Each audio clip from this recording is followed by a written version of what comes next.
diafiatkan oleh Allah Subhanahu wa Ta'ala sebagai permata, sebagai penghibur, sebagai pendoa kita semua untuk perjuangan NWDI kita ke depan, insya Allah. Amin amin ya rabbal alamin. Para tamu undangan yang tidak dapat saya sebutkan satu persatu, baik dari pejabat pemerintah tadi telah menyampaikan sambutan Gubernur Nusa Tenggara Barat sekaligus Ketua Dewan Pakar NWDI, beserta Ibu Wakil Gubernur Nusa Tenggara Barat yang juga Ketua Muslimat NWDI, dan seluruh para tamu kami, para pejabat pemerintah yang semuanya kami hormati, semuanya kami takzimi. Kebetulan pada ultah kita kali ini kita tidak mengundang pejabat-pejabat dari pusat, karena kebetulan ultah kita ini setelah pandemi. Kalau kita undang Bapak Presiden atau Bapak Wakil Presiden, nanti ada pas pampresnya. Agak susah kita seperti ini, banyak pembatasan-pembatasan. Mau kita undang bapak-bapak para menteri, semuanya rata-rata calon presiden, calon wakil presiden. Bingung kita nanti. Kalau kita undang yang satu, dibilang mendukung yang ini, dan seterusnya. Maka ultah kita kali ini, setelah 2 tahun kita tidak melaksanakan tasyakkur ultah NWDI, kita khususkan dari kita, untuk kita, bersama-sama kita semua, keluarga besar NWDI. Kita bersyukur, alhamdulillahirabbil alamin. Para tamu kami dari luar daerah tidak dapat saya sebutkan satu persatu. Ada Bapak Haji Wikondo, ada Ketua PT dari Bali. Ini sahabat-sahabat saya, pencinta al-maghfurullah, pencinta Maulana. Kemudian juga para pengurus organisasi dari seluruh Indonesia yang hadir bersama kita pada hari ini di tempat didirikannya NWDI untuk bertasyakur dan berhaul. Jazakumullah khairan katsira ala hudurikum. Terima kasih atas kehadiran bapak-bapak, ibu-ibu semua dari luar daerah, menempuh jarak yang jauh, mengeluarkan biaya yang besar, mengeluarkan tenaga yang tidak terhingga untuk membersamai kita. Alhamdulillahirabbil alamin. Ada sahabat-sahabat saya, Bapak Ferry Kurnia, Bapak Ahmad Rafiq, Bapak Boyka Rafrizon, Bapak Muhammad Sofyan, dan teman-teman yang lain yang juga hadir dari Jakarta untuk berbagi kebahagiaan dan kesyukuran kepada kita pada hari ini. Bapak-bapak dan ibu-ibu, hadirin hadirat yang berbahagia, yang tidak dapat sebutkan satu persatu, semua pelungguh niki, semua bapak ibu yang hadir, yang ada di depan tiang, yang ada di belakang tiang, yang ada di luar kompleks utama ultah NWDI ini, semua bapak-bapak ibu adalah tamu-tamu tiang. Maka saya mohon maaf kalau dalam penerimaan kami, baik dalam hari-hari sebelum hari Ahad ini, yaitu pada rangkaian kita bertasyakur NWDI, ada hal-hal yang kurang pas, ada hal-hal yang kurang berkenan. Tiang lunas maaf, dimaafkan? Dimaafkan Bapak Ibu? Dimaafkan? Alhamdulillah. Terima kasih kepada bapak-bapak ibu semua yang sebagian di antara bapak ibu tadi saya ceritakan kepada guru saya, Syekh Al-Ustaz Dr. Abdul Fattah Abdul Ghani Al-Awari. Saya ceritakan kepada beliau, Syekh, yang ada di depan Syekh ini, sebagian yang ada di bawah aula ini mereka bukan hadir tadi pagi. Sebagian mereka bahkan menginap di tempat ini. Apa kata beliau? Hadza wal asas. Inilah fondasi. Dalam arti yang beliau ingin sampaikan kepada kita, bahwa ketika guru kita mengajar dengan hati, dengan kesungguhan mendidik kita, tidak hanya abul madaris, yaitu mendirikan madrasah-madrasah, tapi mengisi jiwa kita, mengisi jiwa pelungguh, mengisi kita dengan mahabbah, dengan rasa cinta. Maka kita sanggup untuk pergi dari tempat-tempat kita yang jauh-jauh hadir di tempat ini, bahkan menginap di tempat ini untuk bertasyakur dan mengenang guru kita. Alhamdulillah. Ya, yang sampaikan tadi, hal itu bapak-bapak juga supaya modok-modok beliau. Karena beliau ini datang terbang dari Kairo, begitu mendarat, tidak lama istirahat, langsung terbang lagi dari Jakarta, datang ke bandara Zainuddin Abdul Majid untuk kemudian bersama kita hari ini. Alhamdulillah. Jadi tiang modok-modok beliau. Ya, saya walaupun kelungguh capek, tapi jemaah-jemaah ini juga bukan hari ini saja hadir, mereka sebagian menginap di tempat ini. Ya, alhamdulillah ngemos, ya, senyum beliau. Alhamdulillah. Hada wal asas. Inilah asas yang ditanamkan oleh Maulana Syekh. Maka Bapak Ibu hadirin dan hadirat sekalian, saya dan kita semua bersyukur dengan syukur tak terhingga. Hari ini kita dapat demikian banyak karunia. Bahkan tadi bapak-bapak, ibu-ibu diijazahkan 2 hadis musalsal. La ilaha illallah. Tanpa tidak harus berguru langsung kepada ulama-ulama besar di tanah suci sana, tanpa perlu harus belajar membaca kitab hadis, lalu kemudian mengaji hadis dengan tekun. Hari ini dengan berkah al-maghfurullah Maulana Syekh, lungguh kita semua mendapatkan sebaik-baik hadiah, yaitu 2 pesan, 2 wasiat dari Nabi kita, Nabi besar Muhammad Sallallahu Alaihi Wasallam, yang tadi diijazahkan oleh guru kita Syekh Hisham. Beliau ijazahkan 2 hadis musalsal. Yang pertama adalah musalsal bil awwaliyah. Ar-rahimun yarhamuhumur rahmanu tabaraka wa ta'ala. Irhamu man fil ard yarhamukum man fis sama. Orang-orang yang cinta menyayangi makhluk yang di bumi, orang-orang yang di dalam hatinya ada kasih sayang, maka dia akan dikasihi oleh yang maha penyayang. Maka sayangi siapapun makhluk yang ada di bumi, maka yang di langit akan menyayangi kalian. Alhamdulillah. Itu hadis musalsal. Jadi hadis ini nyambung dari Nabi kita, Nabi besar Muhammad SAW sampai kepada sida semua. Ini sudah ada ijazahnya, tinggal diamalkan. Sanggup diamalkan Bapak Ibu? Sanggup diamalkan? Hadis yang kedua, musalsal bil mahabbah.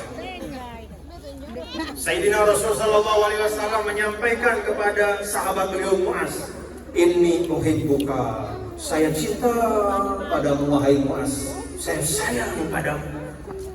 Saya sayang padamu, kata Rasul kepada sahabat beliau yang sangat setia.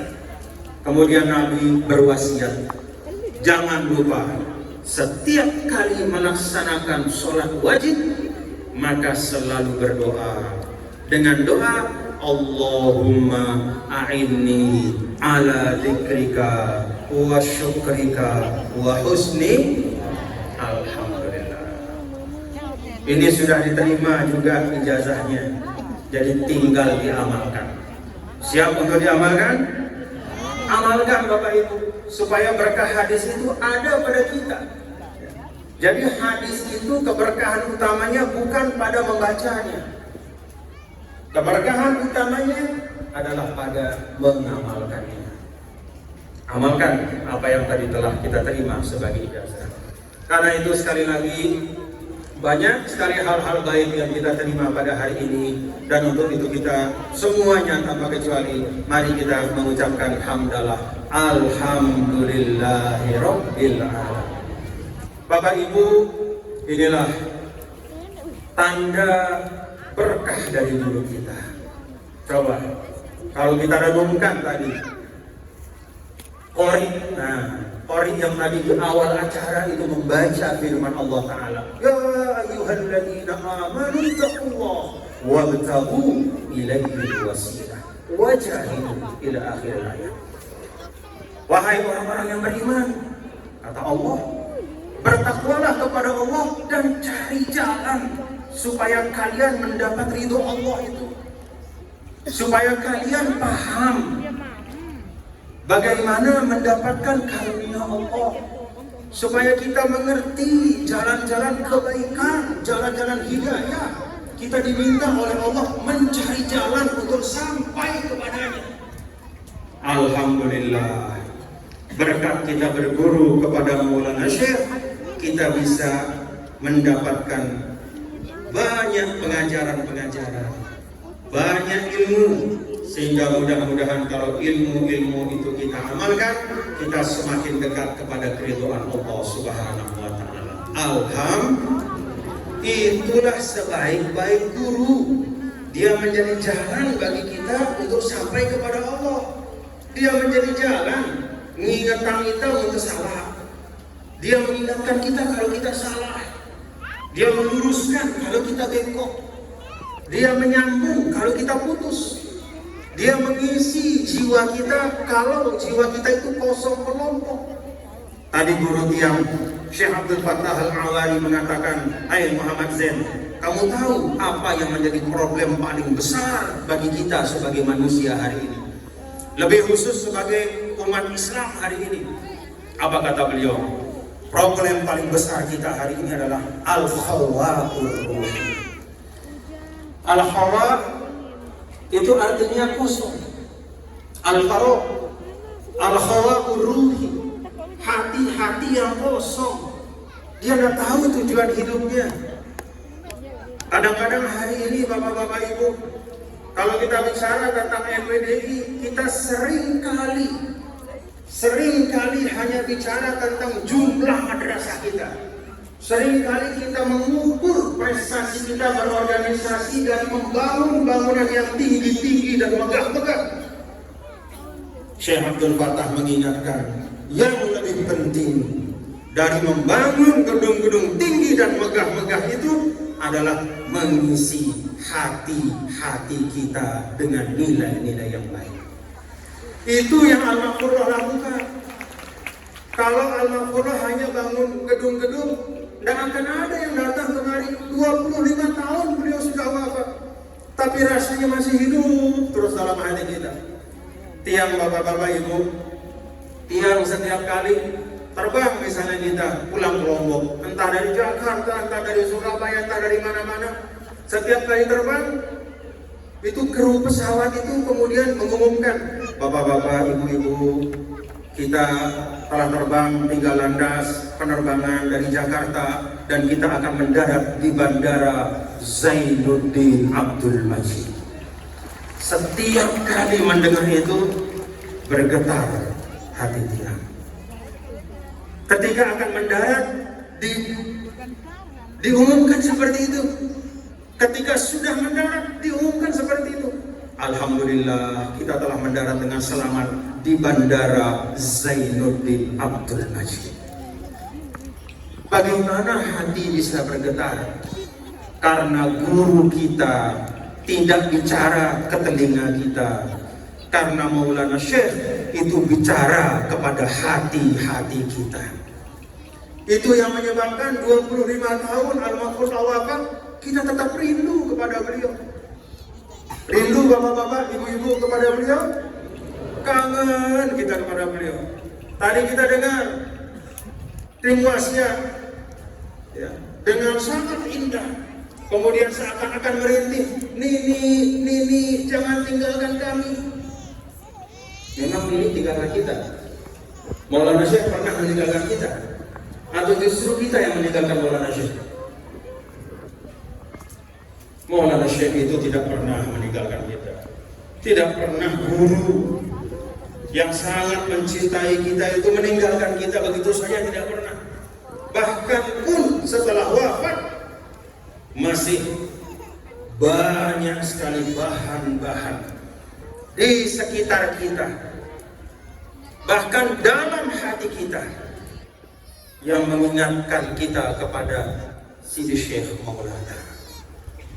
Ada hizib yang kita baca setiap minggu, ada doa-doa, ada wazoif. Kalau orang bertarekat hizib Nahdlatul Wathon, ada wazifah yang dia baca, ada salawat yang beliau tinggalkan, ada wasiat renungan masa yang beliau titipkan. Semua itu menunjukkan bahwa Maulana Syekh tidak pernah meninggalkan kita. Semoga kita bersama beliau selamanya menjadi bagian dari umat baginda Rasulullah SAW yang mendapatkan syafaat dari Nabi besar Muhammad SAW. Karena itu Bapak-bapak Ibu, pada kesempatan hultah dan setiap kali kita berhultah, sesungguhnya kita mengenang bagaimana Maulana Syekh mengajarkan kita menjalani kehidupan. Ibarat manusia. Kalau kita baca dalam surah Ar-Ra'd ayat 17, Allah Subhanahu wa taala menyampaikan, A'udzu billahi minasyaitonir rajim. Bismillahirrahmanirrahim. Anzala minas samaa'i ma'an fasalat awdiyatun biqadariha fahtamalas sayru zabadan rabiya wa mimma yuqiduna alaihi an-nar ibtigha'a hilyatin aw mata'in zabadan misl kadzalika yadribullahu al-haqqa wal batil fa amma az-zabadu fayadhhabu jufaa'a wa amma ma yanfa'un nas fayamkuthu fil ardh ila akhir ayat. Allah Ta'ala menggambarkan dalam ayat ini cerita tentang bumi. Kata Allah, anzala minas samaa'i ma'an, Allah turunkan air dari atas langit, hujan. Fasalat awdiyatun biqadariha, maka kemudian diterima oleh bumi. Bumi itu bermacam-macam bentuknya, ada lembah-lembahnya, ada cekungan-cekungannya. Maka setiap lembah, setiap bagian bumi itu akan menerima air sesuai dengan kadar keadaannya. Kalau lembahnya itu besar, maka banyak pula air yang ditampung di dalamnya. Kalau cekungannya itu kecil, katakanlah seperti gelas, maka sebanyak gelas itulah air akan bisa tertampung. Kalau ada ember, maka ketika hujan turun, sebanyak besar ember itulah air akan tertahan di dalam ember. Kata para ulama, ini juga cermin bagi manusia. Maka manusia itu dalam kehidupan di dunia ini, Bapak-bapak Ibu, kalau bumi ini punya cekungan yang siap untuk menampung air hujan, maka manusia juga Allah berikan kehidupan yang ibarat cekungan, diberikan dia hati, maka sesuai dengan kelapangan hatinya lah, maka sesuai dengan karakter dan akhlaknya lah, dia bisa menampung kebaikan-kebaikan itu. Kalau hatinya lapang, kalau jiwanya sehat, kalau karakternya baik, maka dirinya itu ibarat seperti lembah yang luas. Dia bisa menampung sebanyak-banyak air, sebanyak-banyak karunia dari Allah Subhanahu wa Ta'ala. Itulah hati dan jiwa para ulama, orang-orang baik, termasuk guru kita Maulana Syekh. Tapi kalau orang jiwanya sempit, maka sedikit pula kebaikan yang akan tertampung dalam dirinya. Seperti cekungan yang kecil, hanya ada sedikit saja, maka ketika hujan turun hanya tertampung sedikit saja air hujan di situ. Lalu Allah Subhanahu wa Ta'ala sampaikan, wa ammaz zabadu fayadhabu jufa'an wa amma ma yanfa'un nas fayamkusu fil ardh. Dalam hidup ini, Bapak-bapak dan Ibu-ibu saudara sekalian, Al-Quran mengibaratkan sebagaimana ketika air hujan itu turun ke atas bumi, maka kemudian ada buih-buih yang lahir. Ada buih-buih ketika air itu mengalir. Kalau kita lihat misalnya ada banjir, ada air deras yang mengalir, maka di atasnya itu ada buih-buih. Maka buih-buih itu sebanyak-banyaknya yadhabu jufa'a, dia pasti akan hilang dan lenyap. Kalau kita lihat banjir misalnya, banjir itu bawa potongan sandal jepit, bawa potongan kayu, bawa kadang-kadang akar-akar pohon dan segala macam dengan buih-buihnya. Semua potongan-potongan benda-benda yang tidak ada manfaatnya itu akan hilang begitu saja. Apa yang akan tetap? Yang akan mengairi, yang akan menyirami, yang akan menyuburkan kehidupan, ma yanfa'un nas. Itulah hal-hal yang bermanfaat untuk manusia. Maka ini pelajaran untuk kita. Mari kita perbanyak kebaikan. Mari kita perluas hati kita. Kita lapangkan dada kita. Kita bangun karakter yang baik untuk diri kita masing-masing, supaya diri kita ini siap untuk menerima kebaikan-kebaikan dari Allah Subhanahu wa taala, sebagaimana Maulana Syekh dulu juga telah sanggup menampung berkah-berkah dari Allah Subhanahu wa taala. Ini pelajaran kehidupan. Jangan sampai kehidupan kita itu hanya banyak kowoknya saja. Paham kowok kan? Seperti buih-buih, kebanyakan buih. Tidak ada air jernih di situ. Banyak kowok buih, tapi begitu kowok itu hilang, tidak ada isinya di situ. Hidup kita tidak boleh seperti itu. Karena itu Maulana Syekh mengajarkan inilah kehidupan yang subur makmur yang telah beliau contohkan kepada kita, yaitu dengan terus-menerus menanam kebaikan dalam kehidupan. Mudah-mudahan bisa menjadi pembelajaran untuk kita semua. Bapak Ibu Saudara sekalian, Maulana Syekh juga orang yang muharrik. Muharrik itu menggerakkan. Di rumah terpulih balik al-Maghfurullah Maulana Syekh. Beliaulah yang pertama mentradisikan di tempat kita ini. Kalau sebelum-sebelumnya tokoh agama itu menerima murid datang ke rumah, beliau mentradisikan berkeliling ke desa-desa. Beliau mentradisikan guru mencari murid. Kenapa? Karena memang guru itu punya tugas menyampaikan, maka dia cari. Guru itu punya amanah untuk menunaikan, maka dia cari murid. Tiang ingat sekian puluh tahun yang lalu ketika Tiang datang pulang dari Tiang belajar di Al-Azhar, masih banyak tempat-tempat yang Tiang datangi. Yang saya datangi itu ketika kita ke sana kita ditandu karena melewati sungai. Terbayang sekian puluh tahun yang lalu bagaimana Maulana Syekh mendidik orang di tempat itu. Tempat yang terpencil, tidak ada jalan. Jangankan mobil, sepeda motor pun tidak bisa jalan. Hanya ditandu kita bisa datang ke situ. Itulah sayangnya Maulana Syekh kepada kita. Dengan bergerak itulah maka NWDI menjadi semakin besar. Dan karena itu kepada generasi sekarang, Ananda semua, tulab tolibat ma'had, semuanya yang ada di IAIH, yang ada di Universitas Hamzah Wadi, yang ada di sekolah-sekolah NWDI, kalian harus keluar dari rumah masing-masing, bergerak, berjuang untuk mensiarkan ajaran NWDI. Kita ingat Imam Syafi'i, inni ra'aitul wukufal ma yufsidu insa haqaba wa illam yajri lam yatin. Apa? Mal usdu laula firaqul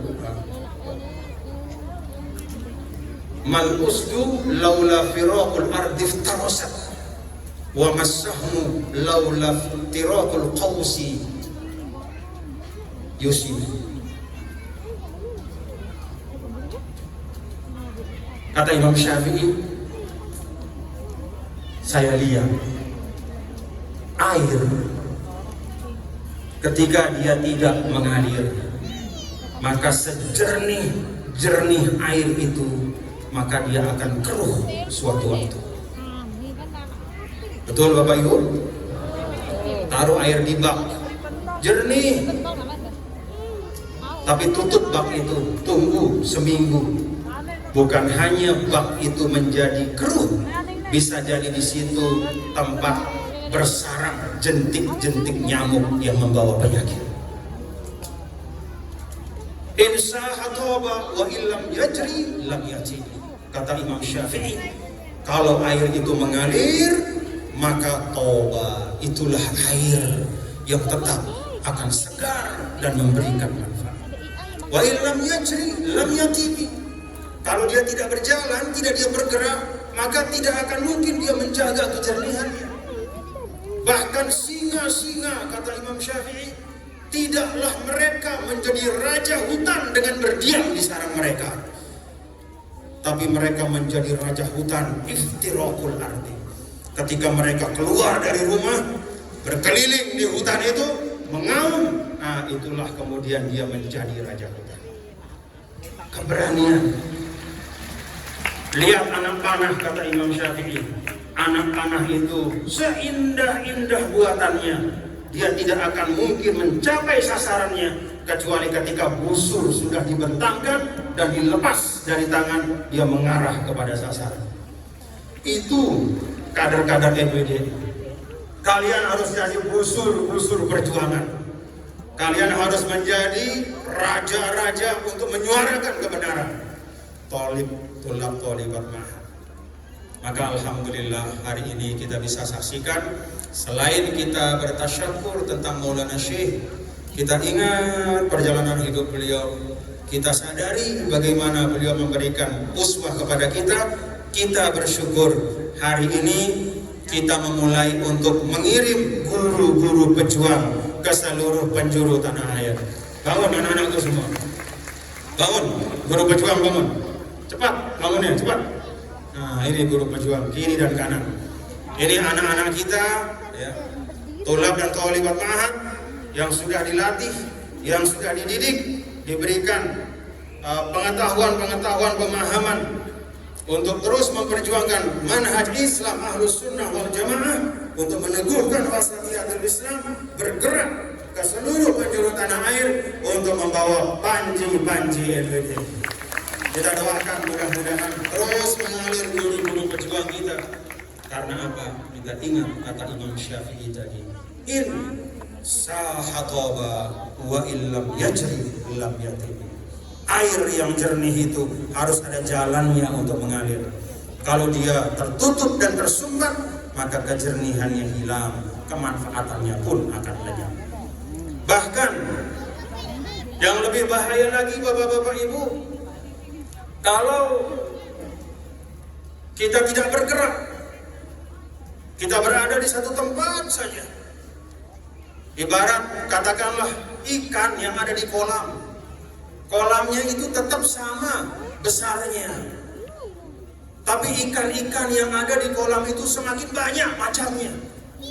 Maka bisa jadi ikan-ikan yang sebelumnya itu adalah makhluk yang bersahabat, teman satu sama lain, saking banyaknya di kolam itu, sedangkan tidak ada jalurnya untuk mengalir ke tempat yang lain, tempatnya makin sempit.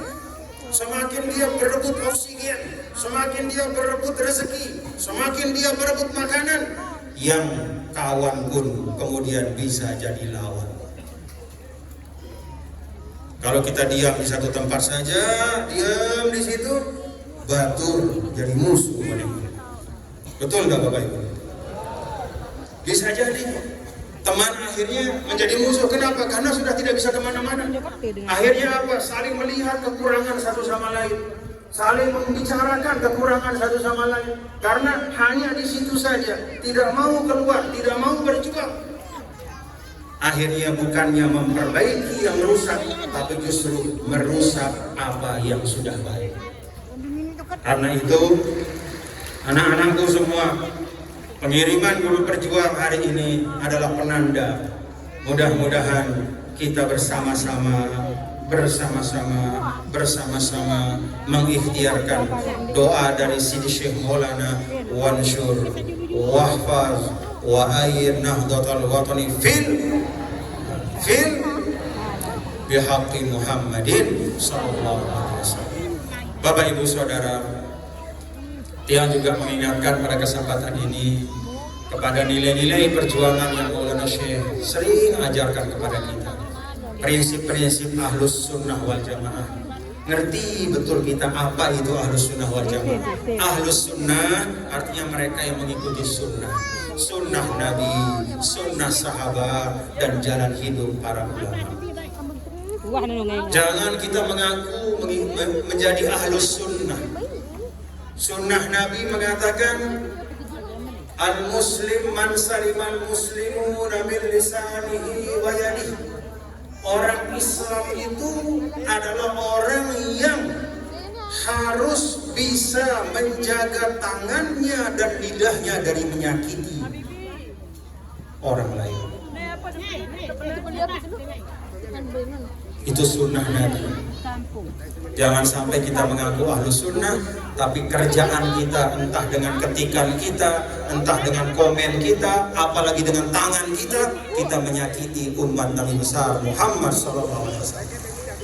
Dengan nyumpah. Orang komen buruk, fitnah, bikin hoax di media sosial, ikut kita. Setelah itu ditanya, kamu ini mengikut siapa? Oh, saya Ahlus Sunnah wal Jamaah. Bagaimana bisa kita disebut Ahlus Sunnah kalau sunnah-sunnah Nabi justru kita piwali dan kita langgar? Nabi mengatakan, man ya'manu jaruhu bawa'iqah. Sunnah Rasul itu adalah seorang mukmin itu adalah orang yang tetangganya itu aman dari gangguannya. Baik gangguan suara, apalagi gangguan perbuatan. Tetangga kita nyaman dengan kita, itu sunnah Nabi. Ahlus sunnah, dia harus menjadi pribadi yang memastikan lingkungannya itu aman dari kejahatan dan keburukannya. Maka tidak ada artinya kita bilang, oh saya ahlus sunnah, tapi kerjaan kita mengganggu orang lain. Na'udzubillah. Tetangga diganggu, dibikin tidak nyaman, akhirnya pergi menjauh, dia jual rumahnya, dia kalah sama saya. Inna lillahi wa inna Ahlus Sunnah. Ingat sunnah-sunnah Rasul, terutama sunnah kita di dalam bermasyarakat, berindonesia.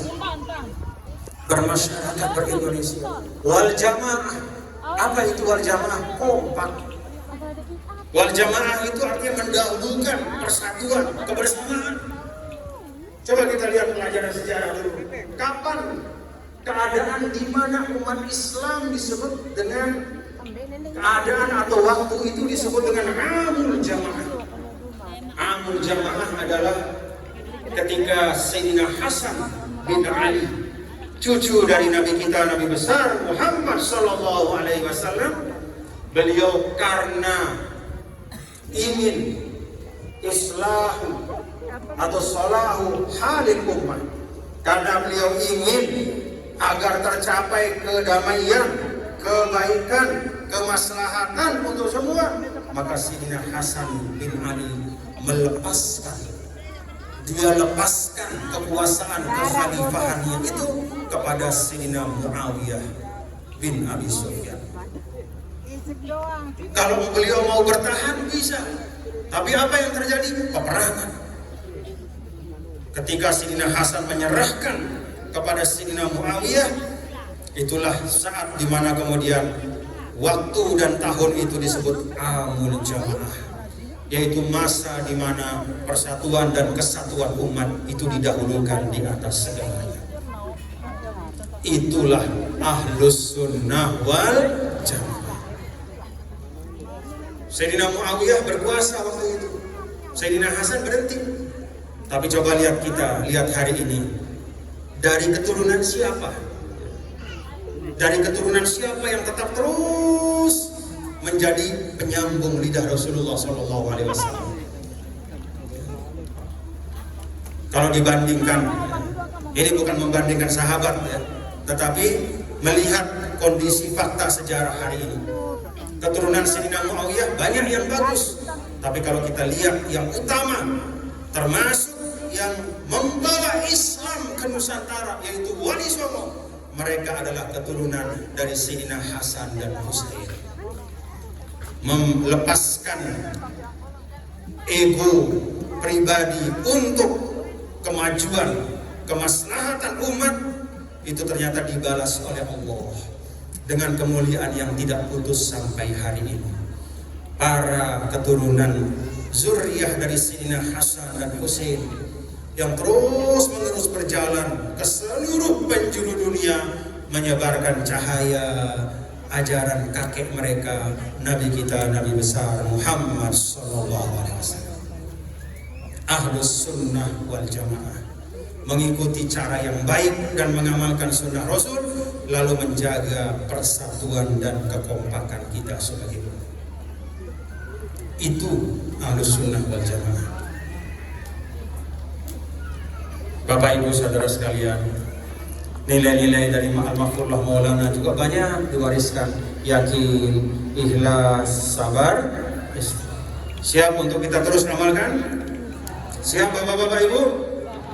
Yakin. Keyakinan itu asas. Kalau warga NWDI tidak yakin terhadap kebaikan dari perjuangan NWDI, maka tidak mungkin organisasi ini akan maju. Kalau pemimpin tidak yakin kepada rakyatnya, musibah kita semua. Kalau rakyat tidak yakin dan percaya kepada pemimpinnya, fitnah yang terjadi. Bahkan dalam lingkup rumah tangga juga seperti itu. Dalam lingkup kita yang paling kecil, dalam bersahabat juga seperti itu. Kalau suami tidak percaya pada istri, istri tidak percaya kepada suami, itu bisa timbul fitnah. Karena itu keyakinan, meyakini sesuatu yang baik, itu awal dari kita memperjuangkan. Yakin Bapak-bapak, Ibu-ibu kepada nilai perjuangan NWDI? Alhamdulillah. Ikhlas juga sama. Yakin, ikhlas. Ikhlas itu karena Allah. Itu yang pokok. Yang lain-lain hanya sampingan saja. Kalau sering diibaratkan oleh para ulama, karena Allah itu seperti kita menanam padi. Kalau kita menanam padi, maka rumput-rumput di pematang itu ikut akan tumbuh. Kalau kita berbuat karena Allah, maka insya Allah hal-hal duniawi, apa-apa yang kita perlukan untuk bisa hidup dengan bermartabat di dunia, Allah Ta'ala akan datangkan. Tapi kalau kita nanam rumput, tidak mungkin padi akan tumbuh. Benar Bapak Ibu? Benar? Coba tanam padi di tengah sawah, pematang-pematang akan tumbuh rumput yang subur. Bahkan pohon kelor pun dapat tumbuh di situ. Tidak pernah kita sengaja nanam rumput, tapi rumput ikut tumbuh ketika kita menanam padi. Tapi kalau kita menanam pematang-pematang itu dengan rumput yang paling subur sekalipun, sawah kita tidak akan mungkin menumbuhkan padi. Paham Bapak Ibu? Jadi ikhlas itu adalah kita menanam padinya. Itu yang diutamakan. Karena Allah. Dan karena Allah, maka kita harus melakukan dengan sebaik-baiknya. Untuk orang yang kita hormati saja, kalau kita berucap yang baik. Kalau kita berhadiah yang baik, apalagi kepada Sang Pencipta. Maka keikhlasan itu akan membawa kita kepada itqan. Keikhlasan itu akan membawa kita kepada profesionalitas, kesungguhan. Tidak ada omong kosong. Kalau kemudian keikhlasan itu melahirkan perbuatan yang sembarangan. Kalau kita beribadah sembarangan, itu berarti kita tidak ikhlas dalam ibadah kita. Karena keikhlasan itu wajib dia melahirkan yang terbaik dari diri kita. Nah Bapak Ibu, yakin, ikhlas, sabar, istiqomah, semua nilai-nilai ini yang ajak mari terus kita hidupkan. Prinsipnya tetap kita jaga, walaupun cara-caranya mungkin sedikit berbeda. Bapak Ibu perhatikan, dulu pada zaman Al-Mahfurullah Maulana Syekh Tidak pernah ada atau jarang sekali dimulai ultah itu dengan Indonesia Raya. Benar kan? Tidak ada Indonesia Raya dulu. Betul apa enggak? Langsung dimulai dengan membaca Al-Quran. Kenapa tidak ada Indonesia Raya? Apakah itu artinya NWDI tidak merah putih? Bukan. Tapi saat itu tidak ada orang, tidak ada kelompok yang macam-macam dan ingin merusak Indonesia. Tidak ada. Maka sudah tidak perlu lagi istilahnya harus diawali dengan Indonesia Raya. Kenapa? Karena merah putih sudah benar-benar tertanam. Cinta tanah air itu tidak dipertanyakan. Tapi hari ini ada sebagian dari kita warga bangsa, bahkan sebagian diantaranya atas nama agama, yang mengatakan bahwa kita tidak perlu ber-Indonesia, kita tidak perlu bermerah putih. Yang penting kita menjadi hamba Allah yang baik. Ini negara bangsa ini tidak perlu karena ini tidak pernah ada pada zaman Rasulullah SAW. Katanya. Melihat situasi seperti ini, maka kita menyanyikan Indonesia Raya untuk mengingatkan diri kita.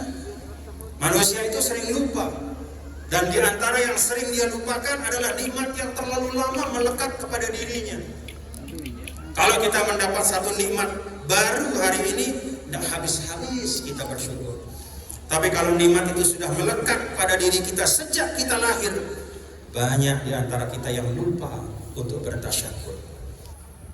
Ada bapak-bapak ibu yang mensyukuri ketika bangun pagi, alhamdulillah saya masih bisa menggerakkan lidah saya hari ini. Ada enggak? Paling syukurnya umum, alhamdulillahilladzi ahyani ba'da ma amatani. Alhamdulillah saya sehat, bisa hari. Tapi mensyukuri setiap karunia itu tidak kita lakukan. Kenapa? Karena sudah terlalu lama ada sama kita. Salah satu cobaan dari nikmat pada diri seorang manusia adalah ketika nikmat itu sudah terlalu lama ada pada dirinya sehingga kemudian lupa dia syukur. Karena itu kita menyanyikan Indonesia Raya supaya kita ingat nikmat ber-Indonesia ini adalah nikmat yang kata guru saya tadi, guru kita Syekh Abdul Fattah Abdul Ghani Al-Mawari, ber-Indonesia itu seperti wadah air sejernih-jernihnya. Kalau tidak ada wadah, dia akan mengalir, muncrat, menetes kemana-mana. Dia akan bisa kotor, dia akan bisa hilang diserap oleh tanah. Tapi ketika ada wadah yang kuat, maka air yang jernih itu akan bisa bertahan. Agama juga demikian. Tidak mungkin kita menjalankan tuntunan Islam dengan baik kalau tidak ada wadah yang baik, kokoh, kuat, dan bersatu. Itulah negara kesatuan Republik Indonesia. Jadi prinsip tetap sama, cara-cara bisa berubah. Dan terakhir saya ingin ingatkan bapak-bapak, ibu, saudara sekalian, ini tentang cara yang berubah. Dulu,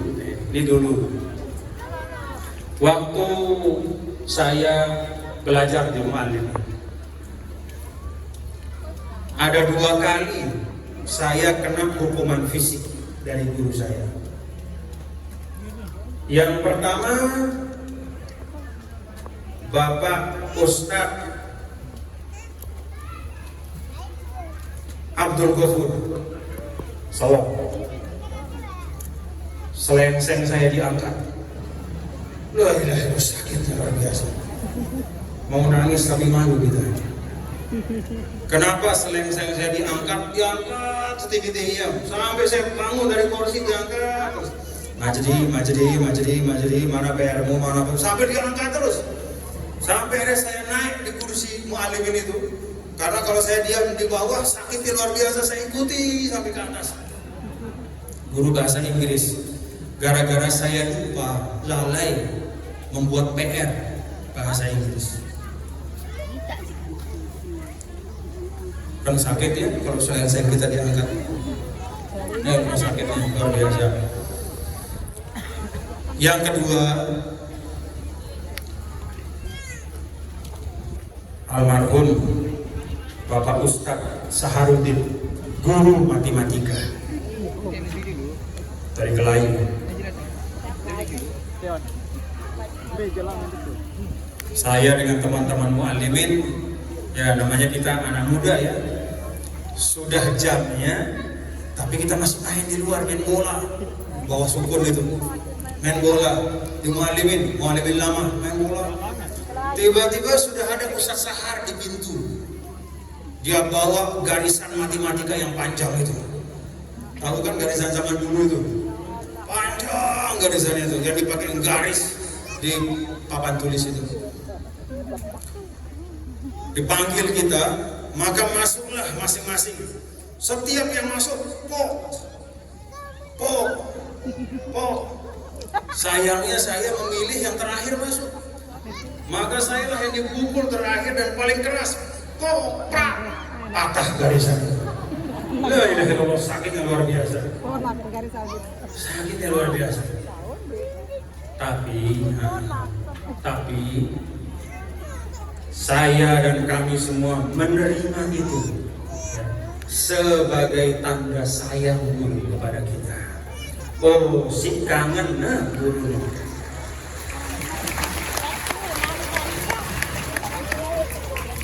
Setelah selengseng saya diangkat, kok gampang bahasa Inggris itu.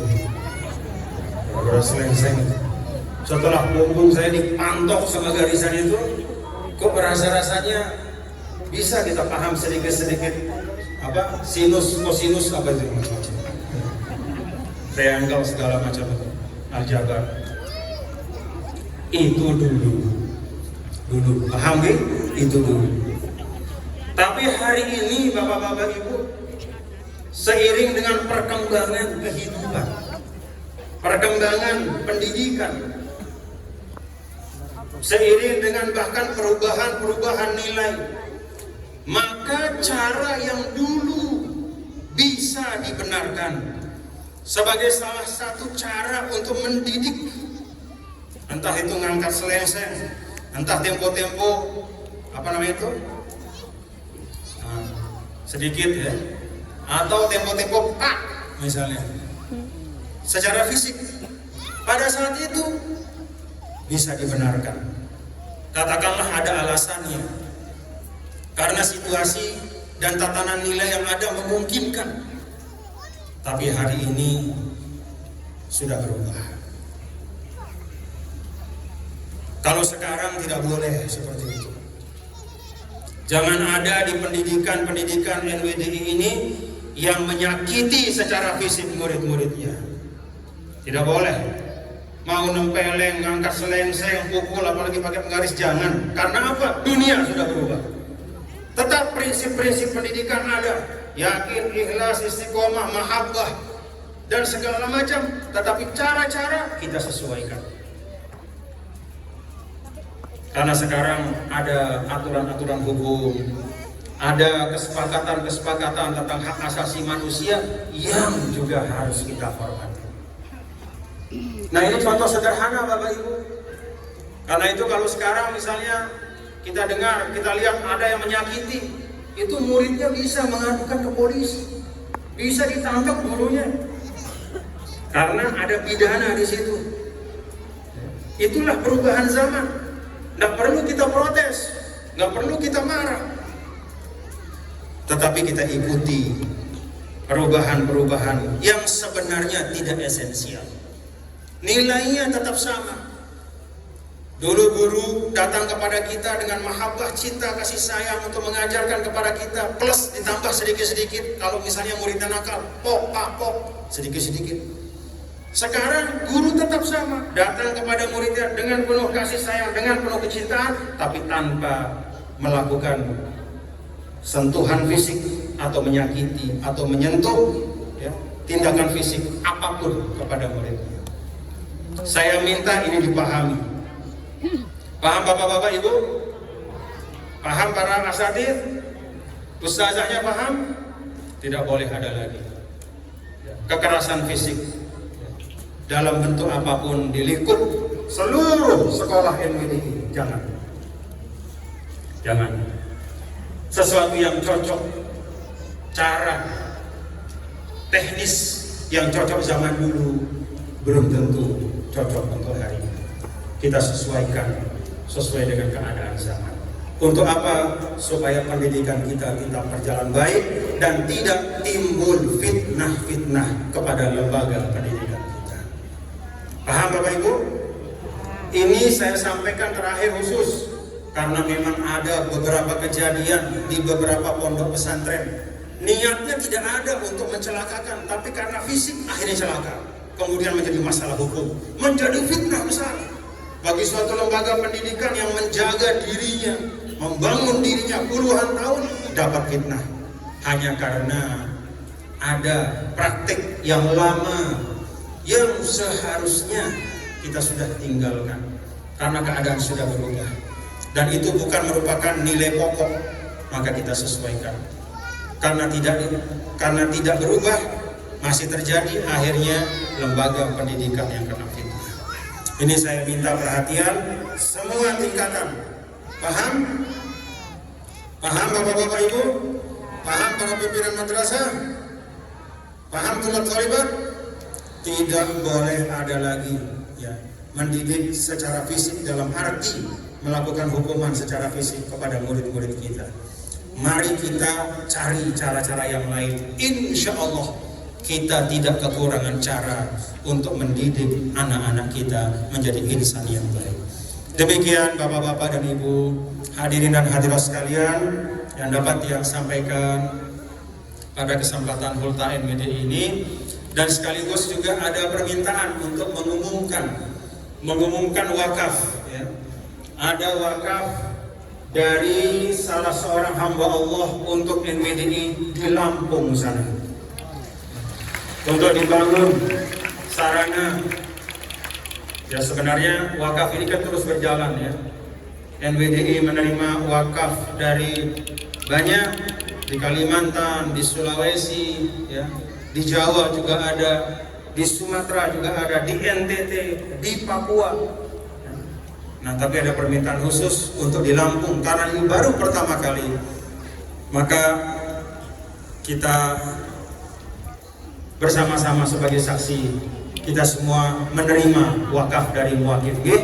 Kita terima wakafnya G, dan kita doakan ajarakumullah fima awqaftum wa barakalakum fima abqaitum. Ini beliau. Ya, baik.